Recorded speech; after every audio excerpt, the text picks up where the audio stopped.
And since then, the injustice continued until today.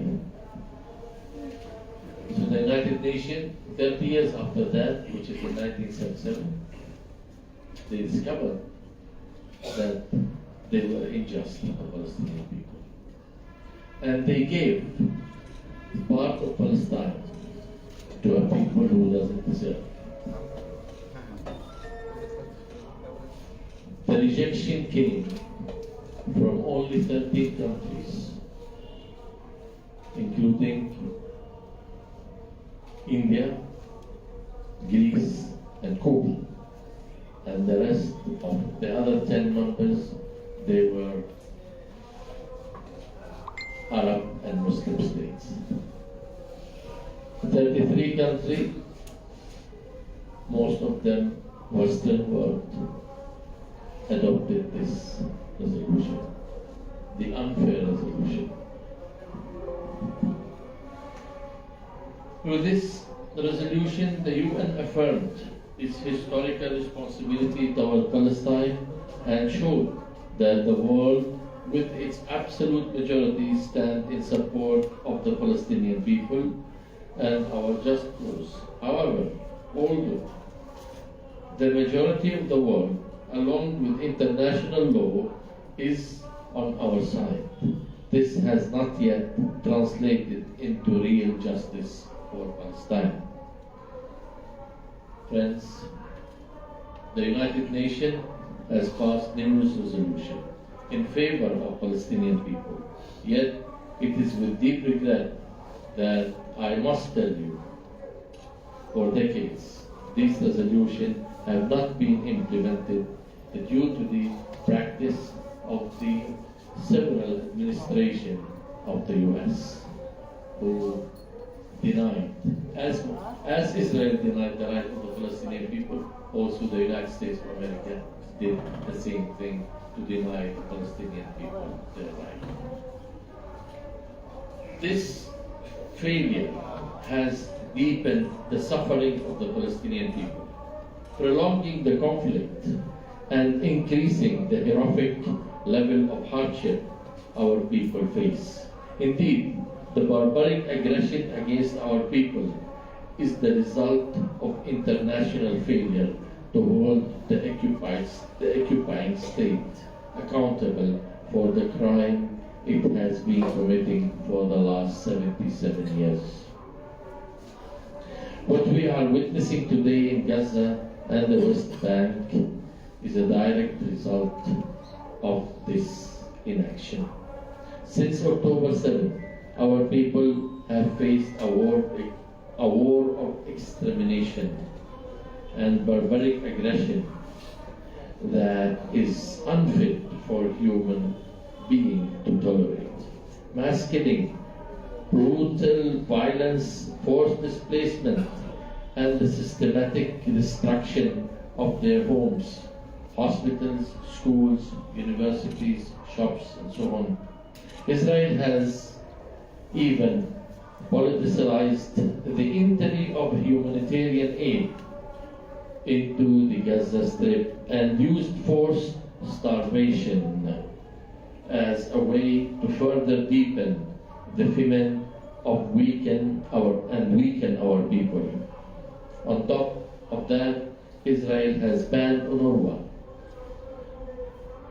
from operating inside Palestine.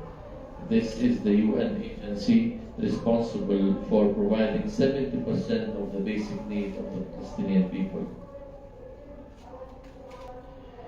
The scale of the suffering is unimaginable.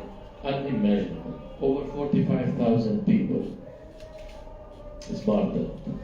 17,200 of them are children, 12,000 are women, and many other elderly people.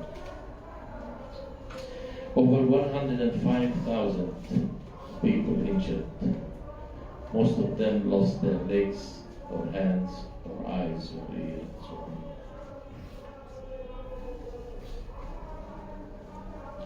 These numbers are not just statistics. They are mothers, fathers, children, and families torn apart that will never be the same again. Tens of thousands of children are left orphaned, displaced, unable to go to school, and wondering how they can survive in the cold rain with no food or shelter, without their parents to protect them. The situation in Gaza is a tragedy. It's a real tragedy. But it is not an isolated one. The same policies of land theft, settlement expansion, and ethnic cleansing are being carried out in the West Bank and in Jerusalem. More than 15,000 Palestinians are being illegally detained in Israeli prison, where they are tortured, starved, sexually assaulted, and denied necessary medical care. This is the reality of occupation. The daily denial of our rights and the destruction of our future. Ladies and gentlemen, the justice that we seek continue to be out of reach as the extremist Israeli government commit war crimes against our defenseless people. Our people suffer as Netanyahu's government refused to implement the United Nations resolutions and completely disregard the international system with support and help of the American administration, which provide Israel with all kinds of weapons and all kinds, everything necessary, everything is needed. It is the duty of the United States of America to provide it to Israel. America is preventing Israel from facing justice. The catastrophic condition experienced by our Palestinian people, along with the comprehensive destruction of their capabilities by the occupying power, require all of us to act. All countries must take effective measures to put a stop to the ongoing crimes and genocide and displacement against our people. It is time to enforce the resolutions of the United Nations Security Council, the General Assembly, and the International Criminal Court. The crimes being committed must not go unpunished. About a week ago, the International Criminal Court issued 2 arrest warrants against Israeli Prime Minister Benjamin Netanyahu and former Defense Minister Yoav Gallant on charges of committing war crime and crime against humanity. This is an important step toward achieving justice and supporting our Palestinian people who have been subjected to injustice for 77 years, and toward ending decades of impunity of the illegal Israeli occupiers.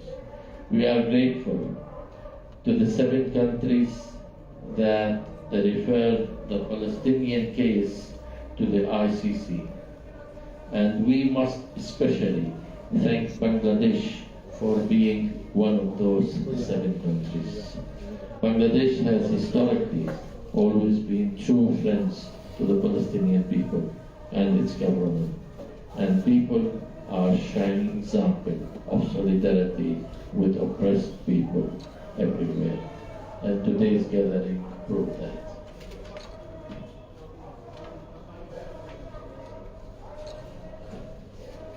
My dearest brothers and sisters, on this day we honor you and millions around the world who stand with us in our quest for justice and truth. We thank the people who have marched, protested, boycotted, and spoken out in solidarity with Palestine and called out the barbaric occupier every chance. The Palestinian people will continue to resist, to fight for our land, for our freedom, for our dignity. We will not stop until justice is achieved, no matter what kind of price we're going to pay, but we are willing to continue until we achieve our goal for freedom. We achieve the future of our children. If we are unable to finish the job, we will make sure that our children will continue and their children will continue until justice is served. And this is something we are born with it and we die with it. Thank you all. Salam.